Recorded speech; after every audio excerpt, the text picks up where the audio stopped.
Gracias a ti por estar con nosotros. Saber para servir. Y el día de hoy, queridos amigos, un tema que no es fácil, un tema doloroso para muchísimas personas, un tema incomprensible para otros tantos, pero un tema que forma parte de los problemas de nuestra sociedad dentro de lo que es la medicina y particularmente la psiquiatría. Hoy nos está acompañando la doctora Mercedes Alatorre Sánchez. Ella es médico cirujano con una especialidad en psiquiatría en la UNAM y el Instituto Nacional de Psiquiatría Ramón de la Fuente Muñiz. Está actualmente cursando la subespecialidad en neurobiología de la esquizofrenia en el Instituto Nacional de Neurología y Neurocirugía Manuel Velasco. Y el tema de hoy es precisamente ese, la esquizofrenia. La esquizofrenia, desde mi perspectiva como psicóloga, la considero posiblemente uno de los peores diagnósticos que puede haber dentro de los trastornos psicoemocionales. ¿Y por qué lo considero así? Porque ciertamente a las personas que rodean a una persona con esquizofrenia, vamos a decir que el desconcierto es casi absoluto en muchas ocasiones. Y por otra parte, es un trastorno que tendrá que tratarse con medicamentos posiblemente el resto de la vida. Y esto a muchas personas pues no les gusta, no les parece, y hace que en muchas ocasiones el paciente abandone el tratamiento y pues las recaídas pueden ser un tanto peores, ¿verdad? Y lamentables.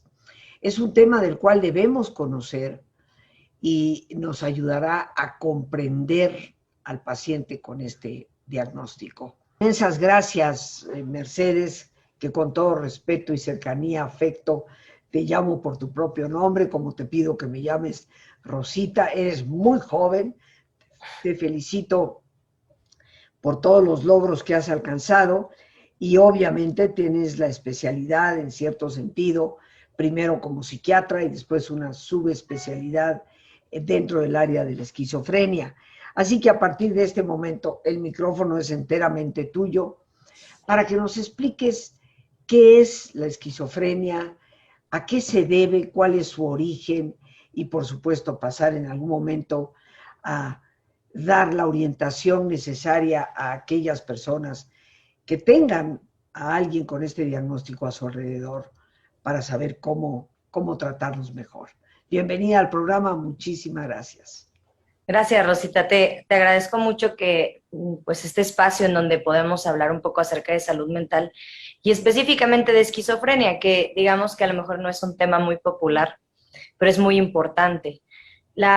En psiquiatría, en la salud mental en general, pero en psiquiatría nosotros no hablamos de enfermedades, sino de trastornos, porque una enfermedad nosotros sabemos cuál es la causa. Por ejemplo, en la apendicitis sabemos cuál es la causa, ¿no? Pero en todos los trastornos psiquiátricos se llaman trastornos porque la causa es múltiple. Hay factores sociales, hay factores que le llamamos del medio ambiente, que pueden ser el entorno, la crianza, etcétera, pero también factores que son biológicos. Entonces, en todos, en la depresión, en la esquizofrenia, en los trastornos de ansiedad y otros trastornos psiquiátricos, hablamos de que el componente es multifactorial y justo la esquizofrenia es un gran ejemplo. Cuando decimos esquizofrenia, lo hablamos como si fuera una sola enfermedad, englobamos muchísimo, pero realmente la esquizofrenia son muchísimas formas de presentarse. Podríamos tener aquí un salón lleno de personas que tienen esquizofrenia y se va a presentar diferente en cada una. Pero sin embargo hay algunos síntomas que son cardinales en todas estas personas. Entonces, generalmente una persona con esquizofrenia, a mí me gustaría desde ahorita empezar refiriéndonos a las personas con esquizofrenia y no esquizofrénicos, porque es un término muy estigmatizante. No es parte de su identidad, entonces solo es algo que les pasa. Entonces, hablando de las personas con esquizofrenia, pues tienen una forma de percibir la realidad de forma diferente. Más adelante ahorita vamos a hablar un poquito por qué ocurre eso, pero al percibir la realidad de forma diferente pueden llegar a presentar alucinaciones. Lo más frecuente en alguien con esquizofrenia es que las alucinaciones sean auditivas. Contrario a lo que la creencia popular es de que ven cosas o personas, es más frecuente que escuchen cosas. Pueden ser voces, murmullos, o pueden ser voces como tal. De pronto pueden llegar a tener ideas que nosotros llamamos delirantes, pues son ideas falsas, que son fijas, a pesar de que uno les demuestre que no es verdad, la persona lo sigue sosteniendo con convicción. Y esta idea norma su conducta, en el sentido de que no nada más yo pienso, por ejemplo, que me están siguiendo, sino que modifico mi conducta y empiezo de pronto a dejar de salir, me aíslo, dejo de hablar con gente, ya no quiero trabajar.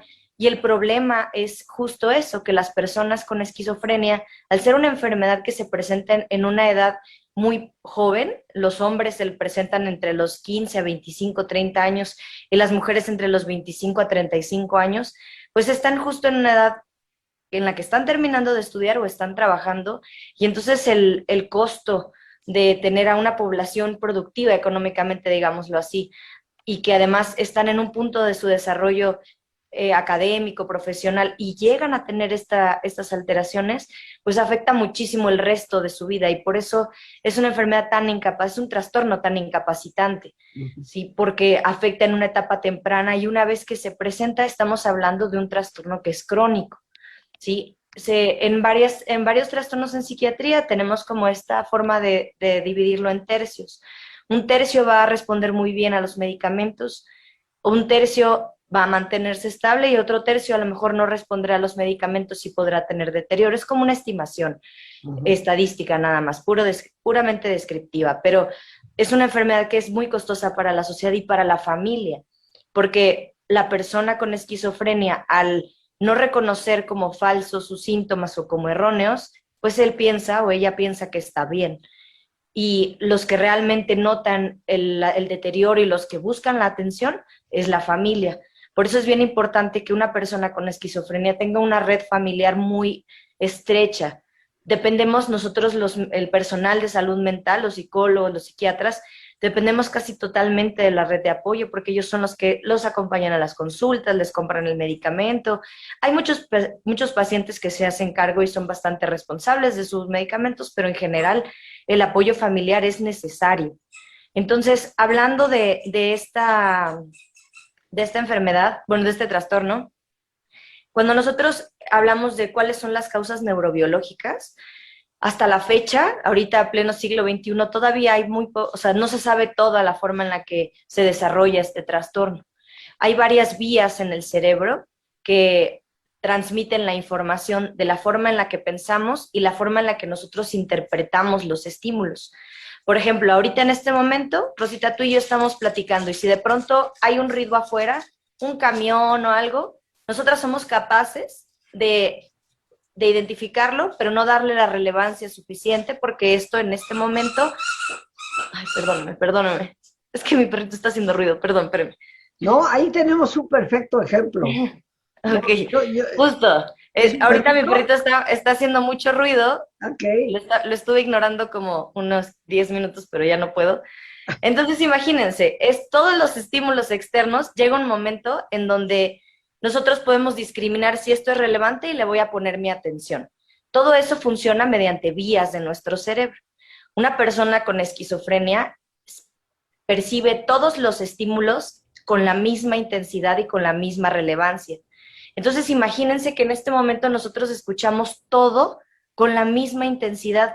Nuestro cerebro intenta darle una explicación, y al atribuirle esa explicación, muchas veces esta explicación es algo falso. Y entonces yo, si estoy de pronto escuchando ruidos, le atribuyo la explicación de que a lo mejor alguien me está espiando, o a lo mejor alguien está escondido ahí atrás y me quiere hacer daño. Generalmente son cosas desagradables. Pocas veces las personas que tienen alucinaciones van a alucinar cosas agradables. Generalmente es algo que nos hace daño. Las personas construyen el delirio dependiendo de su entorno social. Por ejemplo, no va a tener el mismo delirio alguien que vive en Nueva York que alguien que vive en la selva en África, ¿no?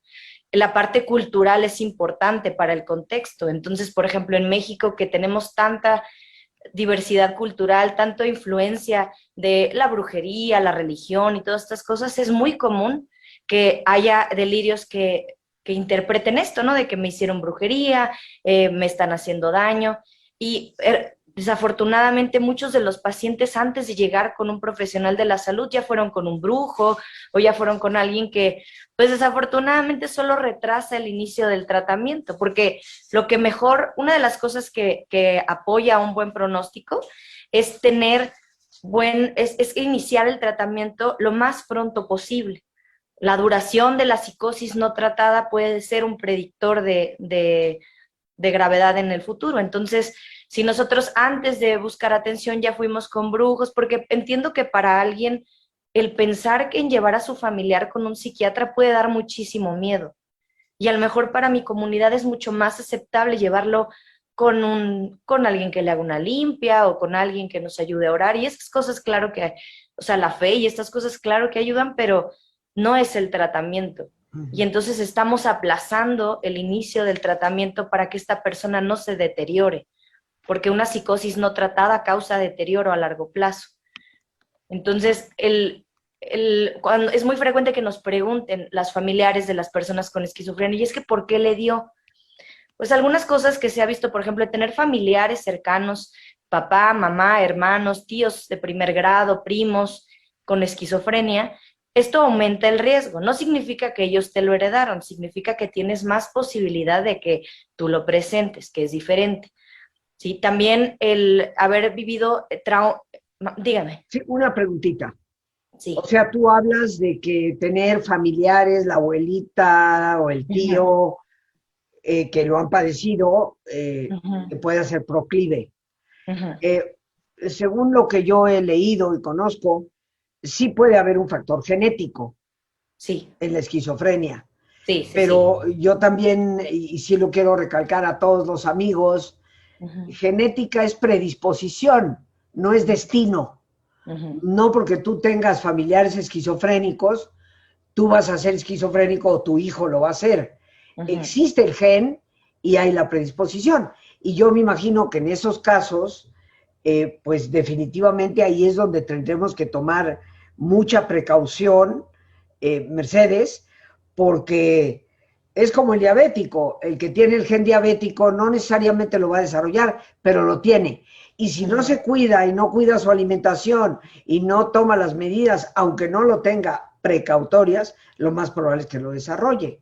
Entonces, yo me imagino que el factor cultural, el factor familiar, del ambiente, por ¿no? decirlo así. Exacto, puede ser el disparador de ese chip genético que hay ahí. No sé si tú recordarás una gran psicoanalista que se llamó Alice Miller, cuya teoría era que el abandono materno puede ser uno de los grandes disparadores de la esquizofrenia cuando existe el factor genético ahí.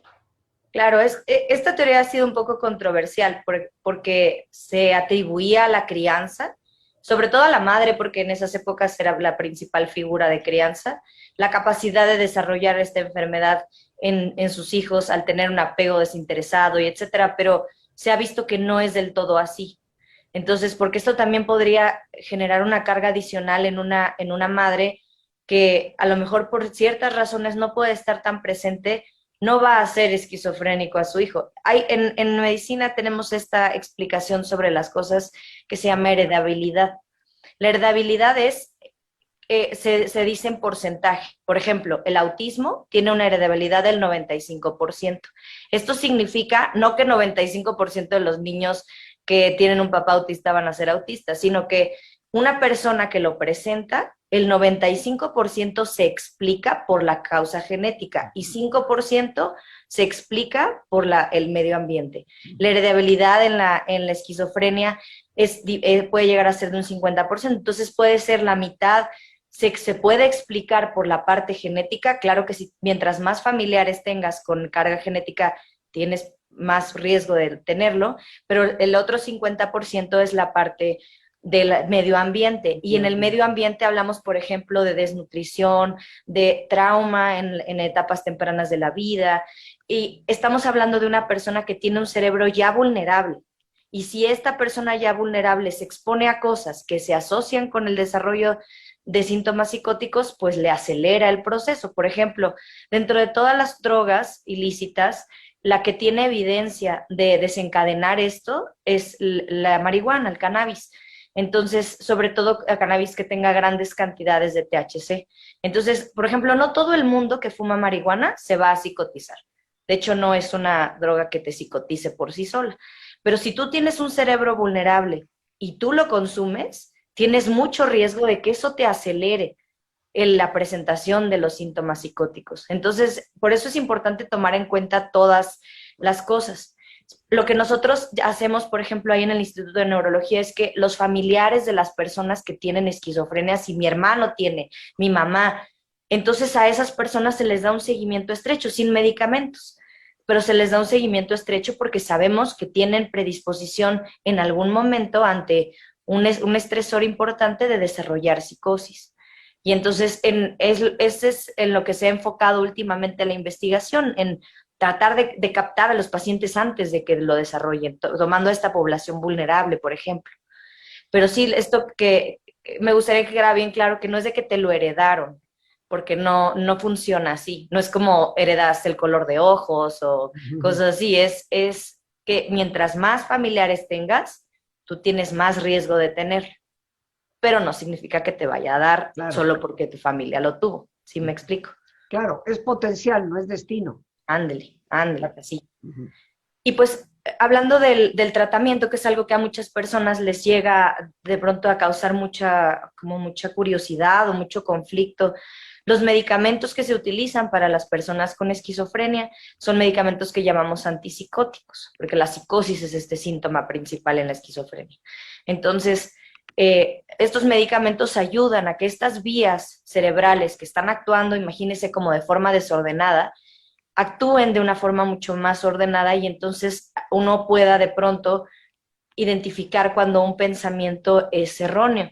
Y los síntomas no se quitan de un día para otro, no un día yo pienso que me están siguiendo y al día siguiente del medicamento ya creo que es mentira, sino que uno empieza a cuestionarlo, a lo mejor, y empieza a caber la duda, a lo mejor no es cierto que me persiguen y puedo retomar mis actividades y a lo mejor puede ser que no me estén siguiendo, a lo mejor sí, pero nosotros le preguntamos a la persona con cuánta convicción sostiene esta idea. Cuando es menos del 50%, se considera que hay respuesta.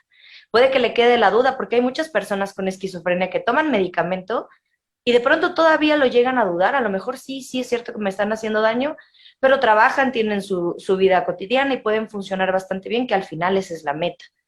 ¿Sí? Algunos medicamentos tienen efectos secundarios como subir de peso, algunos afectan el metabolismo, y por eso es importante que se los recete un psiquiatra, porque no es que sean medicamentos peligrosos, pero pues hay monitoreo que se debe de hacer.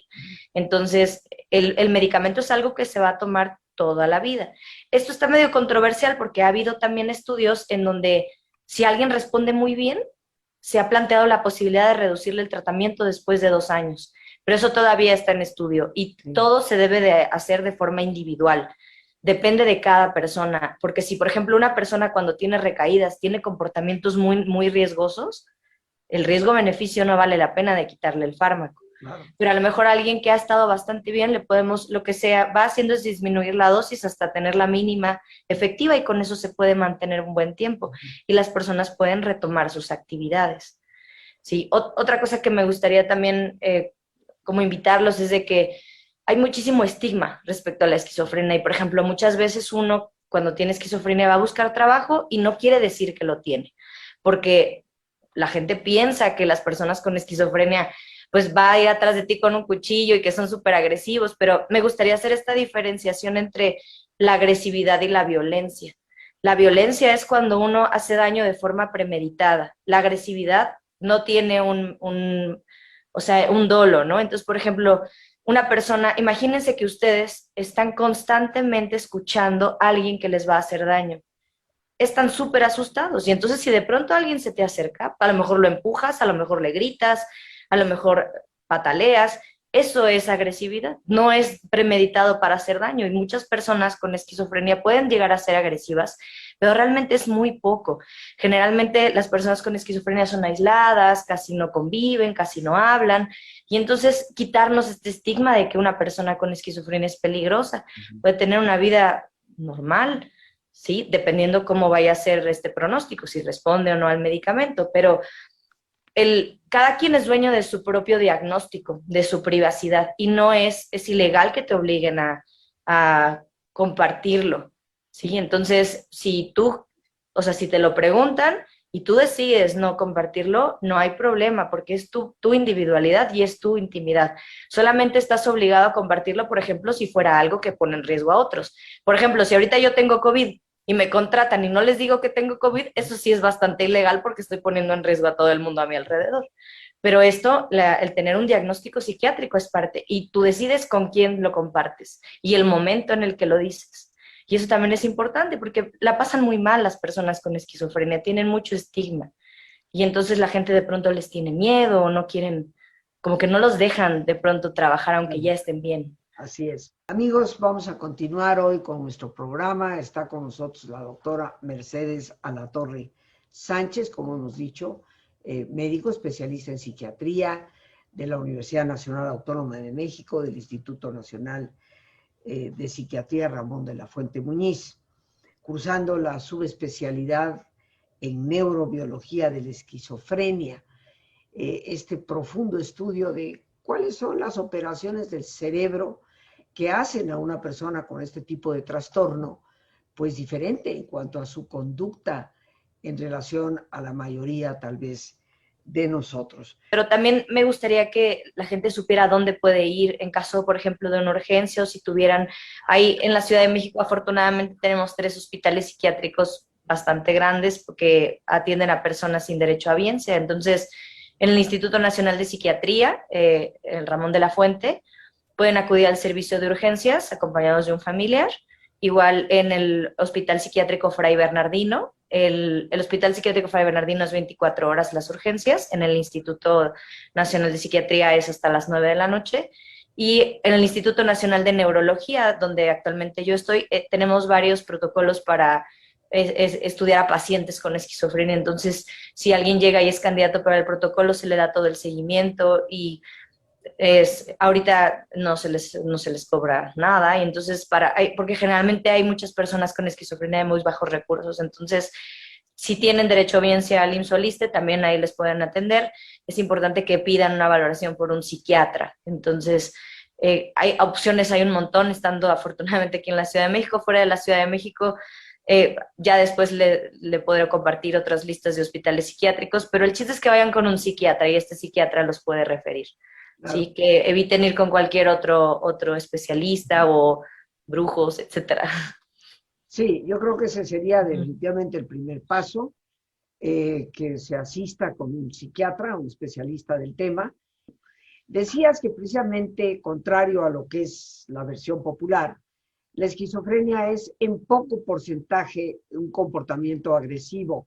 Me gustó mucho esta manera en que has explicado que la violencia es un cuanto distinta. La persona violenta va con el afán de provocar un daño específico en el otro. La agresión es un impulso emocional que surge y que no está orientado a causarle daño al otro, sino a veces a defenderse a uno mismo, donde la persona siente riesgos muy altos, ¿no? También nos has dicho que los síntomas se pueden ir presentando, pues generalmente en la juventud, a partir de los 17, 18 años de edad. Sí sabemos que a veces hay casos de niños, ¿correcto? Que se puede dar. Y también sabemos que hay personas que parece ser que el trastorno brota a los 40 años de edad, ¿no? Se han dado casos así. Ahora, los síntomas en general nos los has descrito. Yo aquí he tomado apuntes, ¿no? Van a percibir la realidad de una forma diferente. Tú estás viendo una cosa y ellos tal vez dicen, no, pero no es tan redonda, es más cuadrada. Pero son notorias las diferencias, porque todo el mundo ve al mundo de forma diferente, ¿no? Pero cuando ya es muy radical la diferencia, ese sería tal vez un síntoma. Las alucinaciones, que son generalmente auditivas, sienten que alguien los está impulsando a hacer algo, alguien les está diciendo algo, tienen esas ideas delirantes fijas que van a cambiar su conducta, ¿no? Cuando alguien te empieza a decir es que esta persona no me deja de seguir, va detrás de mí a todas partes y tú casi te asomas a la ventana y dices, oye, pues no hay nadie ahí, sí, cómo no, lo que pasa es que se debe estar escondiendo. Y Ándale. empiezan ciertamente a modificar su conducta, pues obviamente es un trastorno incapacitante a la larga, ¿no? Crónico y no reconocen sus síntomas. Si tú le dices a la persona, te lo estás imaginando, vamos a decir que una persona normal, lo pongo entre comillas, te va a decir, pues no creo, pero pues a lo mejor lo voy a pensar. En cambio, una persona con este tipo de trastorno definitivamente se niega a Sí, reconocerlo. justo ahí me gustaría hacer un paréntesis. El desarrollo de los síntomas pocas veces aparece de forma brusca. Uh -huh. Pues uno empieza a tener ideas de pronto extrañas, de pronto pienso que a lo mejor me están siguiendo, pero lo dudo, y así va progresando a lo largo del tiempo hasta que llega un momento donde estoy completamente convencido, y ahí es cuando tenemos la psicosis franca. Algo importante es que es importante no contradecir a las personas que tienen un delirio, o sea, mira, fíjate, no es cierto, te lo estás imaginando, pero tampoco validarlo, ¿no? De sí, sí es cierto, sí nos persiguen, ven, acompáñame, como engañarlos, ¿sí? Sino la conducta que podemos tener nosotros como familiares es, si a mí me está diciendo mi hijo, mi hermano, que está viendo cosas allá afuera, en lugar de decirle no es cierto, te lo estás imaginando, o si es cierto, si nos persiguen, es entender la vivencia. Entiendo que estás muy asustado. Vamos al doctor porque estás muy asustado. Ahí no estoy ni diciendo que sí lo vigilan ni que no lo vigilan, pero entiendo que te la estás pasando muy mal, estás muy asustado. Vamos a buscar ayuda para que no estés tan asustado, para que no tengas tanto miedo. Y otro síntoma que se me había pasado mencionar, estos síntomas, los síntomas como las alucinaciones, las ideas delirantes, son muy infragrantes y nosotros les llamamos síntomas positivos, pero también hay unos síntomas que se llaman síntomas negativos, que a veces son más difíciles de identificar, que es aislamiento social, de pronto dejan de tener interés por hacer cosas, dejan de tener interés por socializar con gente, dejan de hablar tanto y pasan de pronto mucho rato sin convivir incluso con la misma familia y parecería que nada les interesa, pero no están deprimidos, solo parecería que ya nada les importa y no tienen motivación de hacer nada. Y desafortunadamente, por ejemplo, los fármacos nos ayudan para los síntomas positivos, pero para estos, a veces estos son los que permanecen, los que luego ocasionan mucho deterioro, porque a lo mejor ya no está alucinando, pero no tiene ganas de hacer nada. Y entonces es difícil tratar eso. Ahí, por ejemplo, hay varias intervenciones de terapia que nos pueden ayudar. ¿Sí? Por eso el tratamiento para la esquizofrenia es una cosa conjunta, inicialmente con un psiquiatra, pero después hay varias intervenciones terapéuticas que nos pueden ayudar para esto, para ayudarles de pronto a que tengan rutinas, por ejemplo, eso les ayuda muchísimo, que tengan horarios para hacer las cosas, porque si no podrían pasar todo el día acostados y eso les causa mucho deterioro. Ahora, hay algo que te quiero preguntar, porque tú sabes que en hipnosis, uno de los grados más profundos de la hipnosis es cuando se induce lo que se llama una alucinación negativa. Eso significa, queridos amigos, quitar algo del ambiente a la persona. En un estado de hipnosis muy profundo, pues le puedes decir, mira, vas a abrir tus ojos cuando yo te diga, pero resulta que Mercedes, la doctora, ya no está, ya no va a estar en la pantalla porque ya estuvo que ir. Y la persona puede abrir los ojos y efectivamente solo verme a mí y no ver a Mercedes. Y si alguien le dice, pero ¿por qué no saludas a Mercedes? No, si Mercedes ya no está aquí. Entonces, explico esto para las personas que tal vez no saben mucho al respecto. Cuando tú hablas de alucinaciones negativas, me gustaría que clarificáramos. Ah, ok, sí, no, La las persona, alucinaciones, sí. ajá, los síntomas en la esquizofrenia pueden ser síntomas positivos y negativos. Los positivos son alucinaciones, ideas delirantes, comportamiento desorganizado o el discurso desorganizado. Hablan y no se les entiende. Estos son los síntomas positivos. Los síntomas negativos son el retraimiento social, la disminución en la socialización, la disminución en el interés para realizar nuevas actividades. Sí, son dos cosas diferentes. Las alucinaciones siempre son, o sea, nosotros llamamos positivos porque pues así se ha descrito a lo largo de la historia porque es lo primero que se nota, Sí, ¿sí? sí. Pero es como una forma de clasificarlo. Lo que nos comentas, por ejemplo, de la hipnosis, bueno, pues hay varios estudios, ¿no? Que demuestran que a lo mejor las personas susceptibles a ser sugestionables, por ejemplo, pues a lo mejor pueden tener este tipo de síntomas, pero algo característico en la esquizofrenia, en la psicosis, es que no está causado por otra cosa. Por ejemplo, si yo como un hongo alucinógeno y entonces escucho cosas, pues no tengo esquizofrenia porque está causado por la sustancia que comí, ¿sí? Entonces, estos síntomas, los positivos y los negativos, no se explican por otra cosa. No se explican porque estoy muy deprimido, porque la psicosis no es sinónimo de esquizofrenia. Hay mucha gente que puede tener psicosis, por ejemplo, en epilepsia, estando deprimido, con sustancias. Entonces, en la esquizofrenia, estos síntomas, los positivos y los negativos, no se explican por otra causa. Debe de ser como una psicosis primaria, por decirlo así. Claro, claro. Qué bueno que nos lo aclaras. Bien, por último, antes de que el tiempo se nos termine, Mercedes, ¿qué recomendaciones das tú a los familiares que de repente, porque como tú dices, los síntomas pueden aparecer en un determinado momento cuando la persona ha tenido una historia de no síntomas y de repente le empiezan a aparecer? ¿Cuál sería tu recomendación para las familias que pues tienen tal vez a alguien cercano en este tipo de situaciones?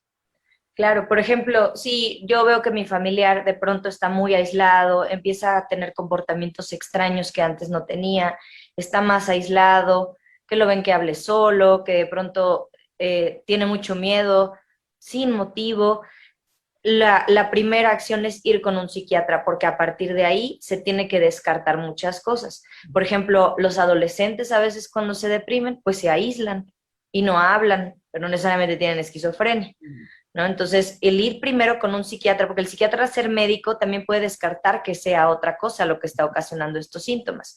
Entonces, la primera acción es ir con un psiquiatra y ese psiquiatra va a hacer una entrevista. Es importante también que quede claro que la esquizofrenia no se diagnostica con una sola consulta.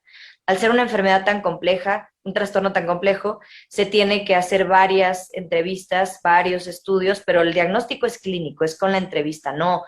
Si de pronto alguien les dice que les va a hacer un estudio, una resonancia o algo para diagnosticar la esquizofrenia, eso no es cierto.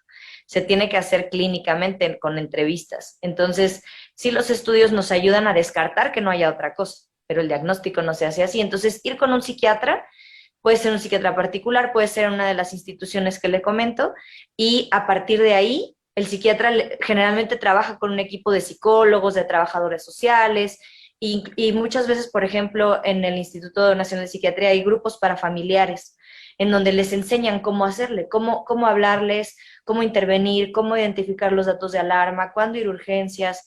Entonces, el primer paso es ir al psiquiatra y a partir de ahí van a tener acceso a todo el equipo multidisciplinario con el que trabaja el psiquiatra, ¿sí? Psicólogos, etcétera. Bien. Pues Mercedes, yo creo que has cubierto el tema de una manera extraordinaria, creo que nos queda bastante claro. Y yo creo, queridos amigos, que sobre este problema, este trastorno, hay que adquirir conocimiento y hay que ayudar, ¿no? Las personas que lo llegan a padecer no están en contra de ti y no simplemente están locos, están sufriendo. Y eso es lo que debemos de tomar en consideración si somos medianamente seres humanos con conciencia de nuestra propia humanidad, pues nuestra tarea será buscar cómo ayudarles, cómo apoyarlos para poder descargar parte de ese sufrimiento. Y algo muy importante que nos dice la doctora, el tratamiento es prácticamente de por vida, porque estarás de acuerdo, Mercedes, que uno de los más graves riesgos es que los pacientes abandonen el tratamiento y después la recaída puede ser mucho peor. Claro, y entiendo que al presentarse en personas jóvenes, pues alguien joven no va a estar muy de acuerdo con la idea de tomar medicinas toda la vida.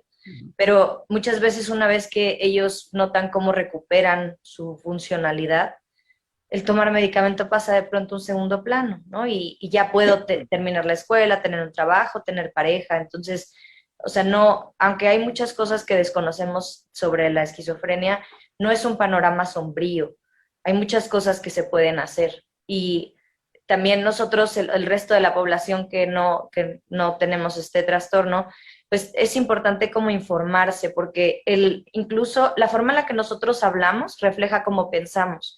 El referirse a las personas como locos o el esquizofrénico o el loquito, eso daña o sea, esto fomenta el estigma y hace que más personas que lo tengan no busquen atención. Entonces, desde ahí modificar, nosotros lo que podemos hacer es modificar nuestro discurso y entender, ser un poco más abiertos, y entonces de pronto ya no va a ser raro ir al psiquiatra. Y de pronto si estoy alucinando, pues ya no me va a dar tanta pena contárselo a alguien para que me acompañe el doctor. Pues yo te quiero agradecer, Mercedes, la doctora Mercedes Alatorre Sánchez, que nos ha acompañado el día de hoy en el programa. Muchísimas gracias. Esperamos que en un futuro nos vuelvas a visitar y a compartir con el público pues el conocimiento que ciertamente puede ayudar a tantas personas. Te quedo muy, muy agradecida de parte de todo el público y en mi nombre personal. Mercedes. Muchas gracias a ti, gracias por invitarme. Y bueno, amigos, el tiempo se nos ha acabado. De hecho, el programa ha sido un poco más largo que de costumbre, pero el tema creo que así lo ameritaba y la extraordinaria exposición de nuestro invitado. Así que por hoy, las gracias a Dios por este espacio que nos permite compartir, las gracias a nuestra invitada, la doctora Mercedes Alatorre Sánchez, gracias a nuestra productora Lorena Sánchez y a ti, el más importante de todos, una vez más, gracias. Muchísimas gracias por tu paciencia al escucharme y por ayudarme siempre a crecer contigo. Que Dios te bendiga.